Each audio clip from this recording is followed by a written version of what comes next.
것을 통해서 느끼는 감동이죠. 근데 동화도 마찬가지다, 우리가. 그죠? 우리가 예를 들었던 이런, 뭐, 피노키오 동화든, 또 우리가 오늘 얘기했던 오즈의 마법사라는 동화도, 뭐, 아까 뭐, 농부를 상징했던 뭐 허수아비, 그 다음에 그 이빨 빠진 사자 같은 경우는 이제 우리가 동물이고 자연에서 찾을 수 있는 동물성인데, 그것을 가지고서 인간의 어떤 용기 없는,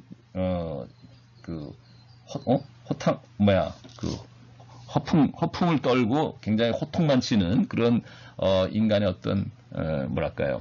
아까 영국성 장애 얘기했는데, 자기 과시적인 이런 인간의 성품을 이제 거기 투영해서 이빨 빠진 사자나 이빨 빠진 호랑이에 비유했다고 볼 수 있겠죠. 그래서 이런 동물성이나 자연성을 인간의 도덕성과 조화시켜서 비유적이거나 상징적으로 표현할 수 있는 것이, 연결고리를 갖는 것으로 표현해내는 것이 이제 동화고 또 우화다.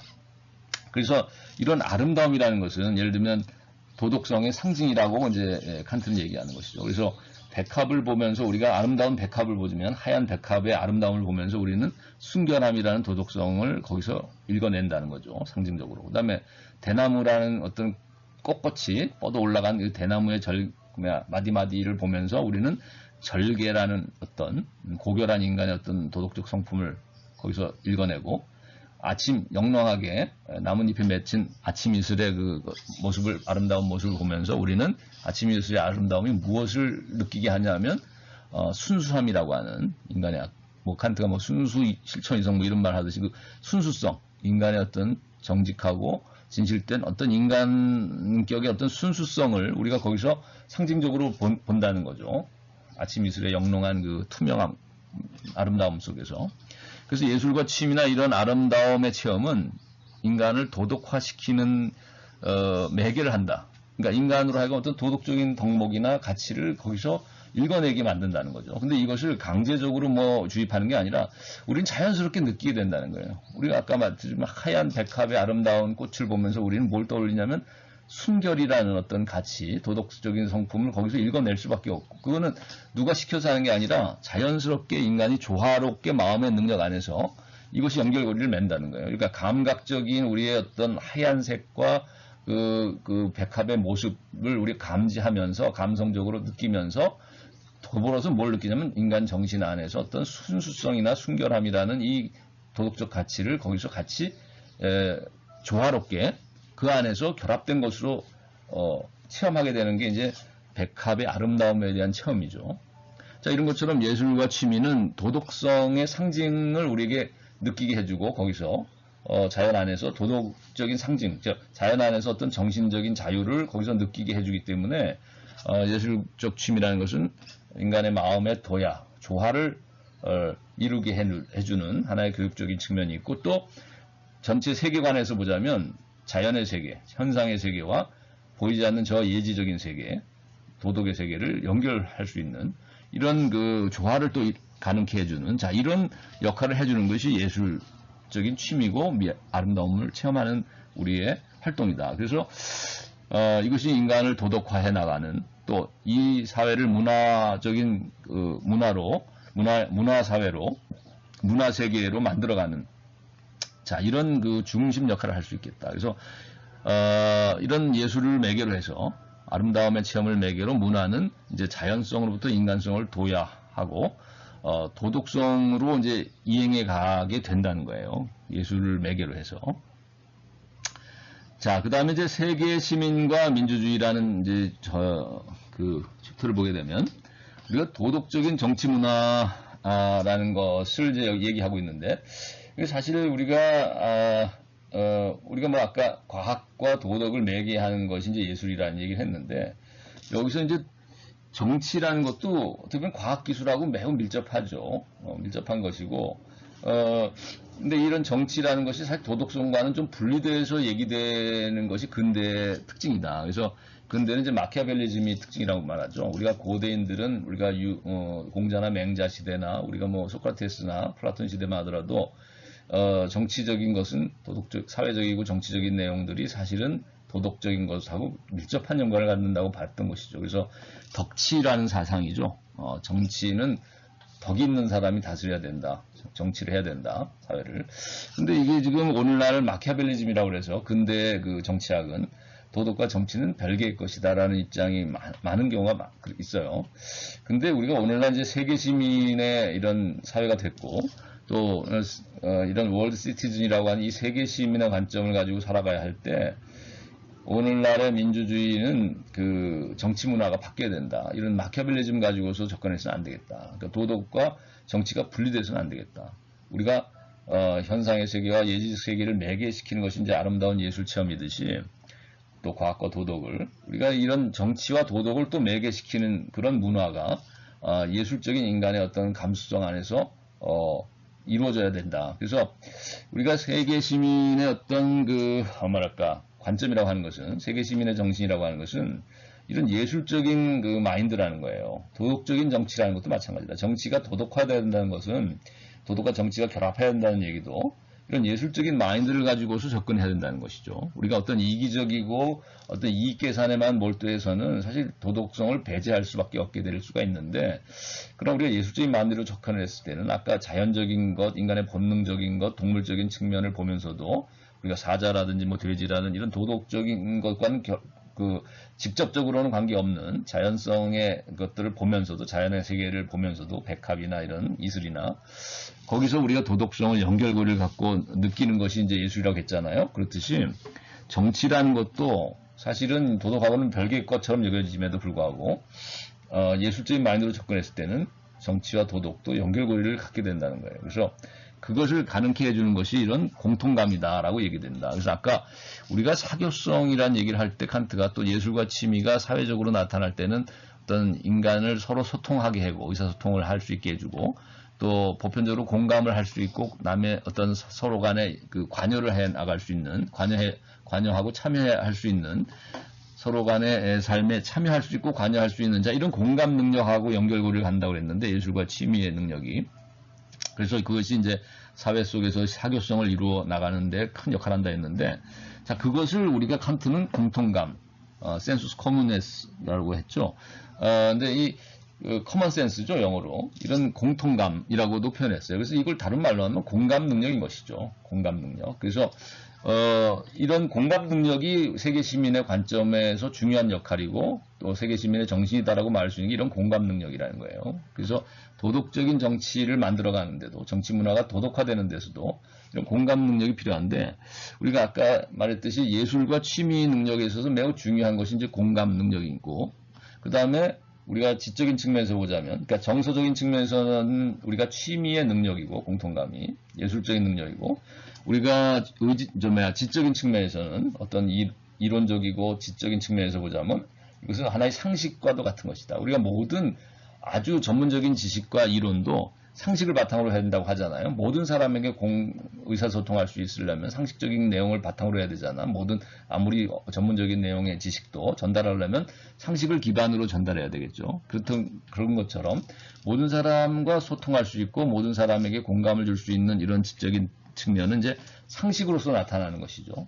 그 다음에 이제 우리가 도덕적인 관점에서 모든 사람과 공감을 하고 공통적으로 의견을 전달하고 소통할 수 있는 근거는 뭐냐면 공감할 수 있는 그 기초는 양심이 있잖아요. 그래서 우리가 어떤 정의감이라든가 세상에 보면 어떤 불의를 봤을 때 화를 내는 이런 느낌을 갖는데 자 이런 것들이 양심을 구성하는 하나의 그 내용들이고 이런 양심이 바로 모든 사람과 공감할 수 있는 의지적인 차원에서 도덕적 차원에서 의지적인 결단을 해나갈 때 사람들이 행위로 나가는 그 공통 근거가 될 수 있는 것이 바로 양심일 수 있겠죠. 그래서 공통감이라는 것이 이제 아까 말한 것지만 감정적인, 정서적인 측면에서 접근했을 때는 모든 사람이 공감할 수 있는 취미로 나타나는 것이고 예술로서 나타나는 것이고 그 다음에 이제 지적인 측면에서는 모든 사람이 공감할 수 있는 것은 상식이 되는 것이고 또 의지적이거나 도덕적인 실천과 연결시켜서는 모든 사람이 공감할 수 있는 공통감이라는 것은 양심적인 것을 말하는 것이죠. 그래서 이제 우리가 문화를 성숙해 나가는데 문화가 성숙해 가고 아까 문화라는 것은 인간이 어떤 조야하고 어떤 매우 난폭하고 거칠 수도 있는 이런 자연적인 본능이나 본성으로부터 감성으로부터 순화되고 세련화되고 도야해서 도덕적인 인간의 정신 능력으로 자유와 이성이라는 이런 차원으로 예적인 차원으로까지 올라가는 것이 이제 문화의 발전 방향인데 근데 이렇게 문화가 발전되고 문화가 성숙해가는 기초에는 무엇이 있어야 되냐면 이 두 대립할 수 있는 두 극단의 요소들, 즉 자연과 자유, 감성과 이성, 또 뭐 육체와 정신, 현상세계와 예지세계, 과학과 도덕, 자 또는 여기서는 정치와 도덕이라고 하는 이런 극단의 두 대립할 수 있는 이 이율배반적인 이 원리들이 매개가 돼야 되겠죠. 조화가 돼야 되겠죠. 근데 이 조화를 시키는 것이 아까 공통감이라고 했단 말이죠. 세계 시민 정신이기도 한 이 공통감일 수 있는데 모든 사람의 의사가 소통될 수 있고 공감할 수 있는 능력.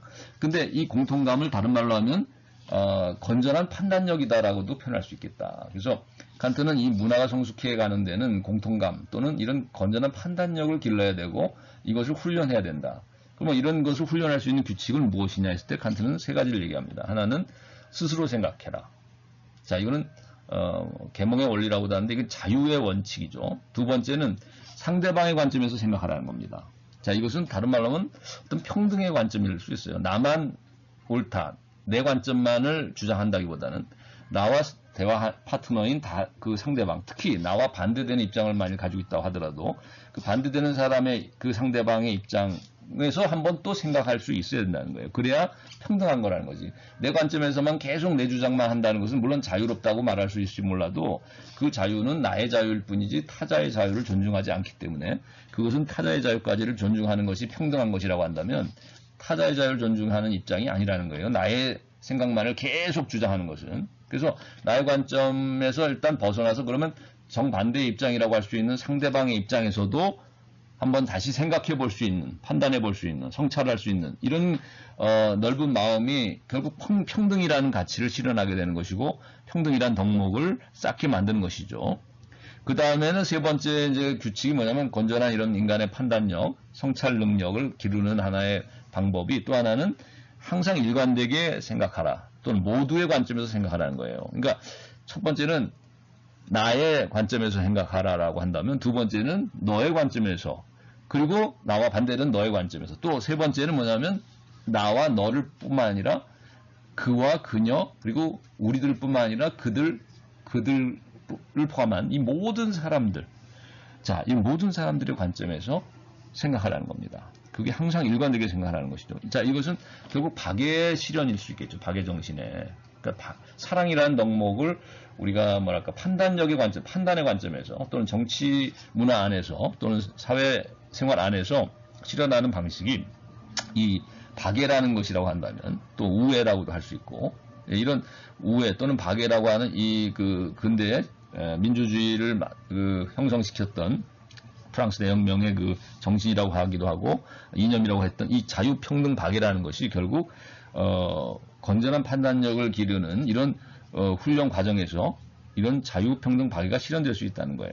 근데 이런 건전한 판단력을 기르는 훈련을 통해서 스스로 생각하고 나의 관점에서 또 상대방의 관점에서 나와 반대되는 관점에서 상대방의 입장에서 생각하는 그런 것 그리고 항상 일관되게 모든 사람의 관점에서 보편적인 관점에서 생각할 수 있는 이런 능력을 기르고 또 그런 관점에서 행동해 나갈 때 자유와 평등과 박애라는 민주주의의 원리가 실현될 수 있다. 민주주의 이념이 실현된다. 그랬을 때 그 사회는 그런 또 개인의 삶이나 사회적인 삶이라는 것은 공정한 삶이 되고 정의로운 사회가 되고 구현되고 그럴 때야 비로소 평화로운 사회가 또 세계 평화는 달성된다는 거죠.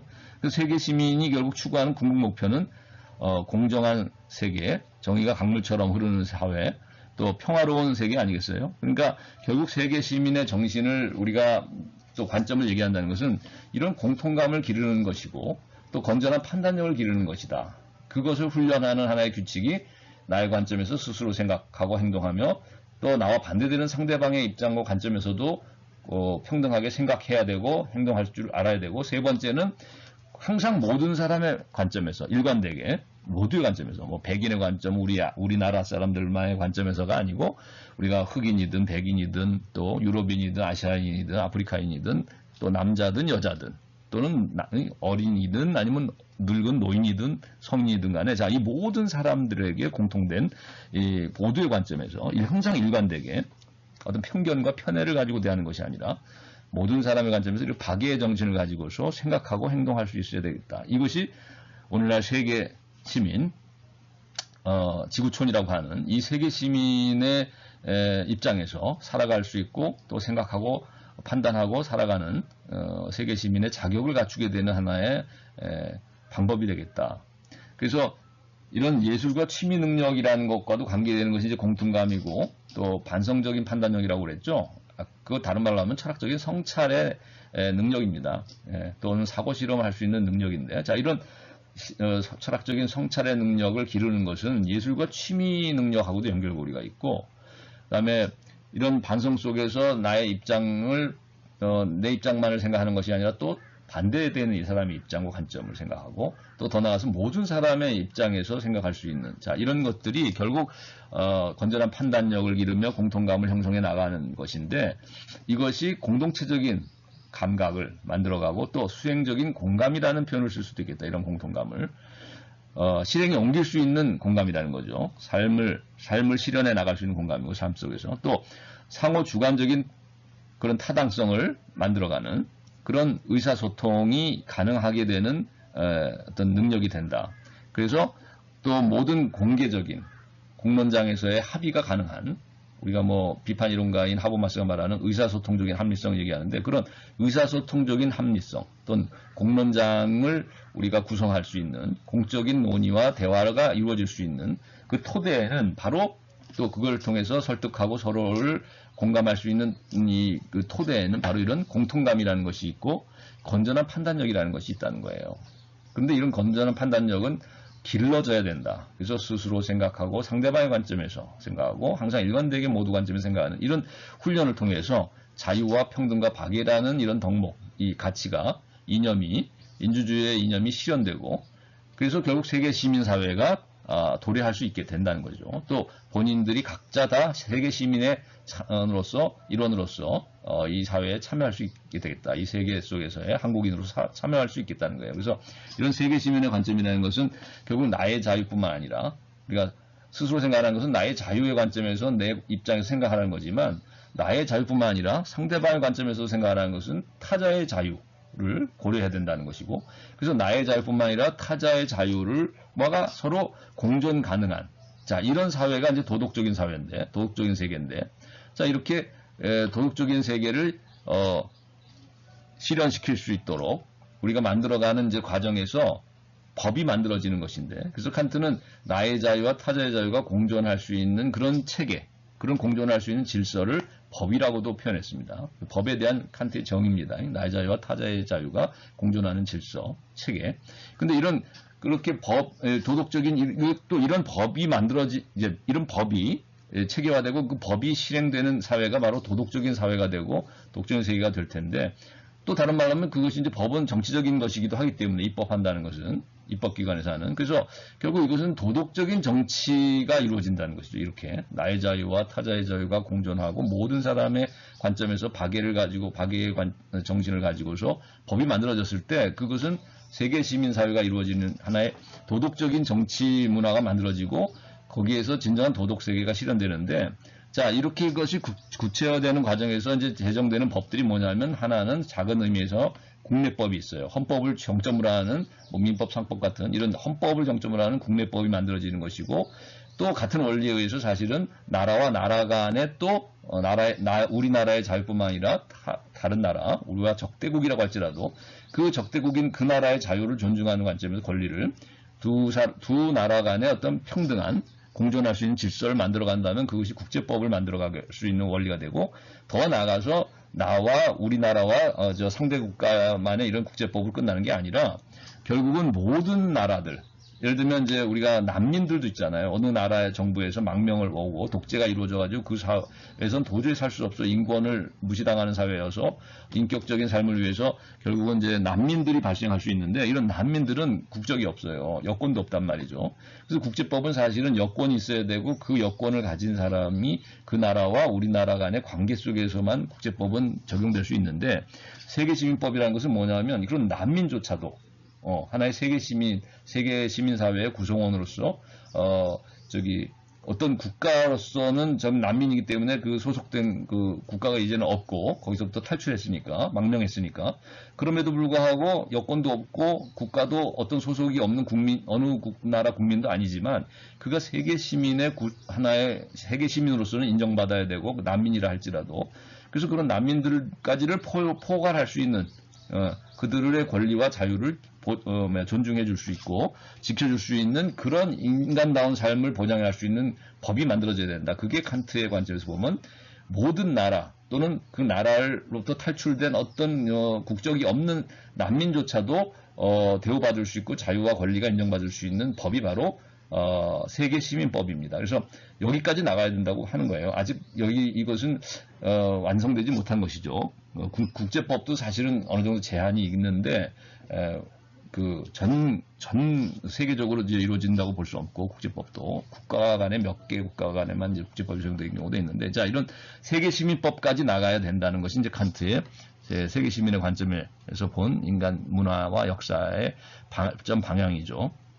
그래서 이제 칸트가 이제 국제연맹이라는 것을 제안했고 그 청사진을 이제 영원한 평화를 위하여라는 말년의 그 글에서 제시했는데 이런 국제연맹을 제시하고 세계시민법까지 나가야 된다는 이 모든 사람의 자유가 존중되는 자 이런 박애 정신을 가지고서 자유평등 박애라는 민주주의의 그 완성을 위해서 그가 세계시민법을 얘기하면서 결국 국제연맹까지를 제시했는데 이 청사진이 실현된 것이 바로 유엔입니다. 그래서 2차 세계대전이 끝난 후에 사실 칸트는 2차 세계대전 한 200년 전에 벌써 이걸 제시했지만 아무도 귀 기울이지 않았어요. 이것은 그냥 한 늙은 철학자의 뭐 하나의 그냥 탁상 공론이거나 뭐 이상에 불과하다 이렇게 생각했는데 왜냐면 그 당시만 해도 제국주의잖아요. 그래서 산업사회 끝난 후에도 뭐 노예제도 있었고 각 나라가 태양이 지지 않는 뭐 영국이라는 뭐 제국이 있었고 프랑스 제국이 있었고 이런 서로 제국주의적으로 서로 이기적인 그 국가 간의 전쟁을 치르는 상황에서 무슨 국제법이며 그것도 파기되는 상황에서 세계시민법이라든지 국제연맹을 아무도 귀담아 듣지 않았었어요. 그러나 2차 세계대전을 통해서 결국 모든 나라 간의 전면적인 전쟁을 치른 후에는 결국 인류가 완전히 소멸될 수도 있고 이 지구촌이 완전히 파괴될 수도 있다라는 핵무기에 의해서 자 이런 경각심을 갖게 되면서 자발적으로 이제 조직하게 됐는데 그게 유엔이죠. 그래서 유나이티드 네이션즈가 만들어지는데 이 유엔을 설립할 때 모든 사람들이 핵심적인 유엔 헌장을 만들 때 가장 기초에 뒀던 문서가 바로 칸트가 썼던 영원한 평화를 위하여라는 책이에요. 그래서 그 작은 그 논문이에요. 말년했어요. 그래서 그 영원한 평화를 위하여를 기초로 해서 그 철학을 기초로 해서 만들어진 것이 유엔입니다. 사실. 그래서 사실 유엔도 추구를 하는 것은 국제적인 어떤 국제법을 넘어서서 세계시민법 물론 국제법상 중재도 해나가지만 유엔이 세계시민법을 만들어가는 것이 마지막 목표가 돼야 될 것입니다. 유엔도. 근데 지금 물론 아직은 그 과도기에 지나지 않지만 유엔이 자, 아무튼 이런 영원한 평화라는 것은 칸트가 썼던 그 글의 마지막 말년에 썼던 제목처럼 영원한 평화를 위하여라고 그 글을 썼는데 그 영원한 평화는 그 단지 희망의 액자 안에 담아서 감상의 대상으로만 걸어놓아서만 안 된다라는 이제 얘기를 하고 할 수 있을 것 같아요. 왜냐하면 우리가 이 영원한 평화라는 것이 인류와 세계의 도덕화를 통해서 우리가 끊임없이 실현시켜야 할 우리 모두의 사명이기도 하기 때문이다라는 거예요. 그래서 이게 말년에 이제 그 철학자인 칸트가 썼던 영원한 평화를 위하여라는 글에 대한 어떻게 보면 이제 좀 간단한 스케치였습니다. 자 마지막으로 우리가 이 교재에 사실 그 아까 그 도덕적인 정치 문화를 뭐 생각한다는 이제 그 세계 시민에 관한 관점 뭐 이런 것들 얘기했는데 그 절에서 사실 앞부분에 이 얘기가 잠깐 나왔어요. 그래서 이것을 따로 떼어서 여기 이제 마지막으로 이렇게 여러분에게 전달을 하려고 합니다. 우리가 톨스토이와 칸트를 한번 비교해 보려고 해요. 뭐 아인슈타인도 물론 여기에 잠깐 뭐 얘기할 수는 있겠는데 왜냐하면 이 세 사람이 갖고 있는 예술가 톨스토이, 우리가 낭만주의 시대 대표적인 또 예술가였던 소설가 톨스토이, 그 다음에 낭만주의를 열어놨던 개봉시대의 철학자 칸트, 비판 철학자 칸트, 그리고 현대 그 아인슈타인. 네. 자, 이런 그 물리학자, 과학자, 아인슈타인 이 세 사람이 예술가, 철학자, 과학자 이 세 사람이 어찌 보면 우리가 예술가라고 한다면 정서적인 것이 매우 뭐 발달했다고도 할 수 있을 거 아니겠어요. 그죠? 아름다움을 느낄 줄 아는 감정. 그리고 칸트라고 하는 철학자는 누구보다도 선한 의지를 강조한 사람이니까 의지적인 면, 실천 이성을 강조했으니까 도덕적인 실천을 뭐 의지력이 강했다고도 볼 수 있는 사람이 있고, 아인슈타인이라면 지적인 능력이 뛰어나서 상대성 원리를 그 어려운 수식으로 이는 MC 자성이라는 그 법칙화한 거 아니에요. 그러니까 이런 각각 감정, 의지, 지적인 면에서는 아주 최고의 엘리트라고 볼 수 있는 사람들인데, 뛰어난 사람들이었는데, 천재인데. 자, 톨스토이와 그럼 칸트의 공통점이 뭐냐? 자, 톨스토이가 말년에 그 단편 소설을 썼는데, 사람은 무엇으로 사는가라는 글을 썼습니다. 소설을. 매우 짧은 글이에요. 여러분이 뭐 혹시 뭐 검색을 해봐도 나올 거고, 아마 뭐 양이 적으니까 읽어볼 수도 있는 거죠. 단편 소설이어서. 자, 그래서 자, 이 단편 소설 속에 보면 이제 주인공이 미카엘이라고 하는 어떻게 보면 뭐 그게 뭐라고 할까? 신의 어떤 전령이었던 역할을 했던 천사인데, 미카엘이 신의 뜻을 어겼다는 거죠.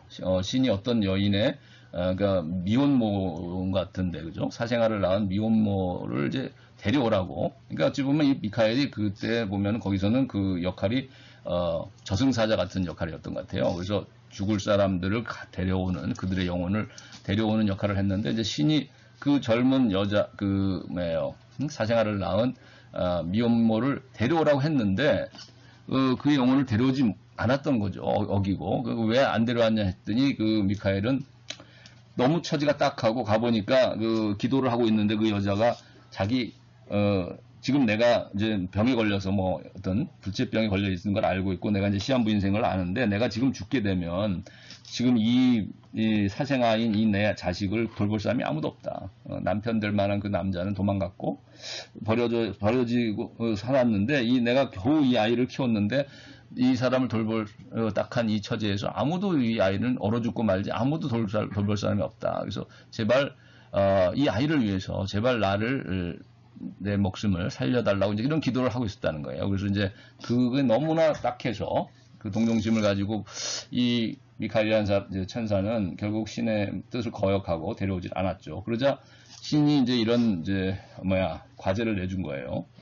이 세 가지 질문을 내가 하는데, 이 질문에 대한 해답을 그 지상세계에 내려가서 알아와라. 만일 알게 되면, 이 세 가지 질문의 답을 알게 되면, 그때 비로소 다시 천사의 역할을 수행할 수 있도록 복귀시켜 주겠다. 그러나 이 답을 하기 전까지는 아무 말도 해서는 안 되고, 벙어리로서 살아야 되고, 이걸 알 때까지 아무 말도 해서는 안 된다는 거예요. 그런데 이제 알게 되면, 깨닫게 됐을 때는 이제 말을 할 수 있고, 그리고 하늘로 다시 올라와서 예전 같은 신의 전령의 역할을 할 수 있다. 이제 이런 과제를 줬어요. 그런데 그 질문이 뭐였냐면 이 세 가지입니다. 신이 내린 그 질문은 사람 안에 있는 것은 무엇인가? 그것을 알아오라는 거예요. 두 번째는 사람 안에 그러면 없는 것은, 다른 말로 하면 사람 안에 허용되어 있지 않은 것은, 거기는 이렇게 표현되어 있죠. 사람 안에 있는 것은 무엇이고 사람 안에 허용되어 있지 않는 것은 무엇인가? 그 다음에 세 번째는 사람은 무엇으로 사는가? 자, 이 세 가지 질문을 이제 신은 주었고, 과제로서. 자, 이 과제에 대해서 이것을 깨닫게 되고 답을 알게 됐을 때 다시 복권이 될 수 있다는 거예요, 미카엘은. 자, 그래서 톨스토이는 그럼 여기서 어떤 답을 제시하고 있냐면, 이 소설 안에서, 알몸으로 이제 미카엘이라는 천사가 남자의 모습으로 알몸으로 이제 그 러시아의 어떤 추운 겨울에, 영하 몇 도가 되는 그 추운 겨울에 이제 허름한 음식점 옆에서, 쓰레기통 옆에 이제 쭈그리고 이제 이렇게 앉은 채로 이렇게 떨어져 있는데, 마치 터미네이터가 이제, 여기 지상에 나올 때 벌거벗고 나온 것처럼. 자, 우리가 이 미카엘 천사 이러고 쭈그리고 있는데, 이제 어떤 구두방 노인이, 거나하게 이제 술 취하고 구두방 노인이 이제 그 음식점에서 나오면서 딱 지나갔는데, 스쳐 지나가다가 다시 얼핏 보니까 뭔가 사람의 흔적이 보인 것 같아서 다시 이제 돌아와서는, 보니까, 어떤 젊은 남자가 모습을 한 사람이 벌거벗은 채로 추운 겨울에 그러고 있다는 거예요. 떨고 이렇게 쭈그리고 있어요. 그래서 이 구두방 노인이 지나치려다가도 너무 안 됐다. 정말 측은지심이 발동했죠. 그래서 자기 외투를, 두꺼운 그 겨울 외투를 이제 덮어서 주면서 씌워주고는 이제 그 어디서 왔냐고 이제 물어봐도 아무 얘기도 안 하고 벙어리구나 결국은 이제 이런 생각을 한 채 그러면 어떻게 말도 못하는 사람을 내가 소통이 안 되니 그렇다고 이렇게 추운 겨울에 그냥 벌거벗은 채 저 옷 한 번 주고 끝낼 수도 없고 안 됐다 해가지고 결국은 그 사람을 끌고 부축을 해서 미카엘을 데리고 결국 자기 집으로 데리고 가죠. 그때 이제 깨달았던 게 이거라고 얘기하고 있어요. 톨스토이는 거기 소설에서. 자, 그때 미카엘은 뭘 깨달았냐면 아니구나. 요 다음에 이제 장면을 보면 자, 그래서 데리고 가는데 집에 가니까 이제 마누라가 딱 보더니 깜짝 놀래가지고 웬 그 이상한 모르는 낯선 남자 하나를 이렇게 뭐 자기 외투를 뒤집어 씌워가지고 오는데 벌거벗은 남자를 데리고 왔어요. 그러니까 이 그 구두방 주인의 부인은 아주 화가 나가지고 아니 지금 우리 형편에 정말 쥐꼬리만한 거 겨우 그 구두 수선해서 벌고 살아가는 우리 이 어려운 가정 형편에 누구를 갖다가 지금 숙식을 할 만큼 그런 여유가 있냐고 하면서 야단을 치고 당장 데리고 나가라고 이제 이렇게 소리친 거예요. 그러자 이제 움찔했겠죠 이 미카엘도. 그런데 좀 있다 보니까 근데 이제 그 구두방 노인은 괜찮아요 데리고 가서 이제 앉힌 거예요. 이렇게 자기 식탁이나 어떤 저 테이블에. 그러자 부인이 사실 내쫓으라고 했던 그 부인이 좀 이렇게 한번 이렇게 눈치를 보더니 남아있던 그 음식을 거기 저녁을 먹고 남았던 그런 국이나 뭐 이런 음식들을 갖다가 건네주면서 추운데 배고플 테니 이거라도 드시라고 하면서 이제 그냥 주더라는 거예요. 자, 그때 이제 깨달은 것이 자, 그때 여기서 이 소설에서 보면 이제 깨달은 것이 사람 안에 있는 것이 무엇인가를 깨달았다는 거예요. 이 천사가. 미카엘은. 그래서 뭘 깨달았냐 했더니 사람이라는 것이 이렇게 자기도 처음에 이제 그 굴방 노인도 그렇고 훅 지나가려고 하다가도 이기적인 마음을 가지고 뭐 훅 지나가려고도 하다가도 추우니까 자기 몸을 사려서 그런 자기 생존만을 생각하는 게 아니라 딱 다시 돌아와서 나에게 외투를 건네고 또 그 끝나는 게 아니고 거기서 이제 데리고 갔단 말이죠. 또 그 부인도 우리 먹고 사는 것도 힘든다고 자기 생존만을 이기적으로 관심 있게 사는 그런 욕심을 가진 인간일 뿐이구나 생각했다가 보니까 또 다시 그 측은한 마음에 나를 또 이렇게 대접하는 걸 봤을 때는 이 부부가 다 인간이라는 것은 공동적으로 사람 안에 다른 사람에 대한 어떤 연민과 사랑이라는 것이 있구나. 사랑이라는 게 있다. 동정심도 있고. 자, 이런 걸 깨달았다는 거죠. 그 다음에 이제 두 번째 사람 안에 없는 것은 그럼 무엇인가? 그러니까 사람에게 허용되어 있지 않은 것은 무엇인가 하는 것은 거기 보면 이제 구두방 주인이 이제 결국 그 벙어리라고 생각한 미카엘을 데리고 구두 수선을 하게 하죠. 그래서 같이 구두 수선을 하는데 아주 잘 배워서 유능한 이제 구두 수선공이 됐는데 어느 날 이제 어떤 귀족이 와가지고 자기가 그 구두를 하나 장화를 주문하면서 한 10년 이상을 신을 수 있도록 아주 튼튼한 장화를 만들어 달라고 했어요. 그러면서 돈은 얼마든지 줄 테니 10년을 실을 수 있는 아주 견고한 장화를 만들어 달라. 그러자 이 구두방 노인은 너무 이제 기분이 좋아서 왜냐면 이제 이 박봉에 시달리던 뭐 구두 수선해봐야 고쳐줘봐야 뭐 얼마 받지 못하는데 이제 아주 큰 장화, 큰 그 장화를 만들어서 뭐 부르는 돈을 얼마든지 주겠다고 했으니까 금화를 몇 개나 받을 수 있고 아주 큰 돈으로 이제 이 사업을 확장할 수도 있겠구나 하면서 아주 좋은 기분 좋아서 아주 웃음을 띄우고 이렇게 상상의 나래를 펴고 있는 상황에서 물끄러미 다시 이렇게 보니까 이 유능했던 이 미카엘이가 하는 것을 보니까 튼튼한 장화를 만들어 달라고 했는데 하는 게 지금 가죽도 아니고 무슨 지푸라기 같은 거를 이렇게 꼬매고 있는 거예요. 그래서 뭐 하는 짓이냐 이제 화를 내려고 이렇게 딱 하는 순간 갑자기 이제 그 귀족의 하인이 막 헐레벌떡 뛰어들어와서 뭐라고 그러냐면 그 장화를 취소하고 그 관에다가 시체에다가 시킬 수 있는 그 염을 할 때 하는 그 뭐 십신 같은 걸로 바꿔서 만들어 달라고 이제 한 거예요. 그래서 그걸 보고 이제 이 구두방 주인은 깜짝 놀란 거지만 미카엘은 뭐 당연하다는 그 집신을 이미 꼬매고 있었던 것이죠. 그래서 여기서 이제 이 미카엘이 깨달은 것은 뭐였냐면 사람 안에 허용되어 있지 않은 것이 무엇인지를 그때 알게 됐다는 거지. 자기가 깨달았다. 그래서 자기는 다 알고 있는데 즉 예를 들면 귀족이 처음에 와서 그 가죽 장화를 10년 신을 만한 걸 아주 튼튼한 걸 부탁했을 때부터 자기는 들어오기 전부터 딱 들어오자마자 뭐 다 알았다는 거죠. 왜냐하면 자기는 보였다는 거예요. 저 사람은 곧 죽을 것이다. 지금 나가자마자 죽는다는 것이 보였고 또는 뭐 자기가 저승사자였으니까 그런지 모르지만 예지력이 있다는 거죠. 뭐 동료 천사가 왔다든가 뒤에는 또는 뭐 아무튼 예지력이 있어서 보였다는 거예요. 이미 그 사람이 들어올 때부터 후광을 알듯이 우리가 뒤에 저 사람은 이제 죽음의 그림자가 뒤에 바로 있구나라는 것을 이제 알았는데 사람들은 모른다는 거죠. 자기가 언제 죽을지 아무도 모른다. 즉 예지력이 없다는 거죠. 미래를 아는 능력이. 그다음 이제 마지막으로 그럼 사람 무엇으로 사는가라는 걸 깨닫는 계기는 뭐였냐면 이제 이렇게 쭉 생활을 하다가 구두수성공으로 어느 날 깜짝 놀랐는데 왜냐면 누가 왔냐면 자기가 이렇게 벌을 받게 된 계기가 됐던 그 아이, 그 미혼모가 낳은 아이 있죠. 사생아로서 태어난 그 아이가 딱 들어온 거예요. 왜냐면 이제 나이가 들었겠지만 뭐 거의 초등학교 갈 만큼 나이가 이제 들어서 우리가 어린 갓난 아기였던 아이가 이제 벌써 한 뭐 6, 7살이 됐겠지만은 그러나 이제 우리는 잘 몰라봐도 또 이 천사니까 예지력이 있어서 그런지 딱 보니까 알게 됐다는 거야. 그 아이구나를. 근데 그 아이가 자기는 이제 동정심에 이제 못 데리고 왔는데 엄마를 그 엄마는 이미 죽었고 다른 전사가 이제 데려가서 죽었는데 불구하고 이 아이 엄마가 아닌 다른 어떤 아줌마하고 함께 들어왔는데 매우 행복한 모습으로 들어왔고 그리고는 이제 이 아이가 학교를 가서 신발을 입학 기념으로 좋은 신발을 맞춰달라고 이제 해달라고 여기 온 거예요. 구두방에. 그러니까 그걸 보고 이제 깨달았다는 거야. 사람은 무엇으로 사는가를 이제 이 미카엘은 깨달았다. 마지막으로 이 질문을 신이 준 질문에 과제를. 그래서 뭐였냐면 자기는 주변에 가족들이 돌봐주고 이러지 않으면 사람은 살 수 없으리라고 생각했는데 그런 바로 자기 친한 사람들과의 어떤 개인적인 친분이나 그런 의미의 작은 의미에서의 그런 애정이나 이런 혈육 간의 애정 이런 것으로만 사는 것이다라고 생각했는데 그렇지 않고 박애 칸트식으로 말하면 이제 우리가 박애인 거죠. 우리가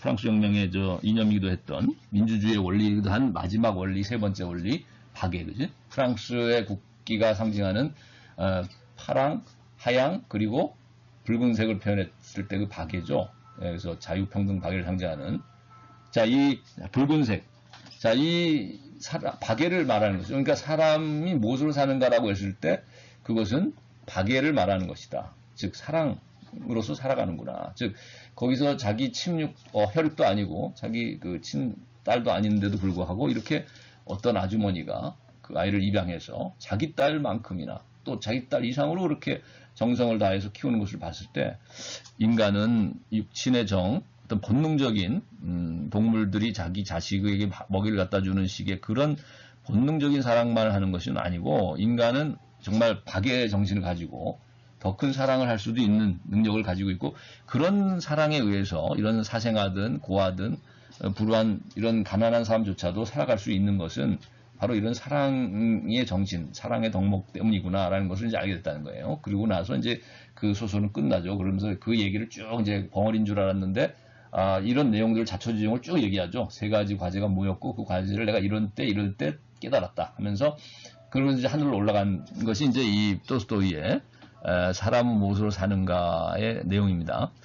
좀 길게 됐는데, 그래서 그럼 이 토스토이의 이런 대답하고, 작품에서 보여준 대답하고 이 질문에 대한 칸트의 대답은 어떻게 다를까 했을 때 정신적인 어떤 공통성이 있다는 거예요. 철학적인 가치관이나 세계관이랄까 어떤 인생관의 어떤 공통성을 볼 수 있는데 톨스토이가 사람 안에 있는 것을 사랑이라고 얘기했을 때 구두수성공이나 그 아내가 보여줬던 다른 사람에 대한 그 사랑이었다고 한다면 칸트는 인간 안에 있는 것을 이성이라고 표현하는 것이죠. 근데 다만 그 이성이 물론 과학을 할 수 있고 이론을 할 수 있는 능력으로서 이성만이 아니라 칸트가 더 중요시했던 것은 이론 이성보다는 순수 실천 이성의 우위를 얘기하니까 실천 이성이고 그렇다면 이 실천 이성이라고 하는 측면은 톨스토이가 얘기했던 인간의 어떤 양심적인 그런 타인에 대한 동정심이나 또는 타인에 대한 어떤 공감 능력이나 타인의 아픔을 함께 나눌 수 있는 이런 소통의 능력, 공감의 능력하고 연결고리를 가지니까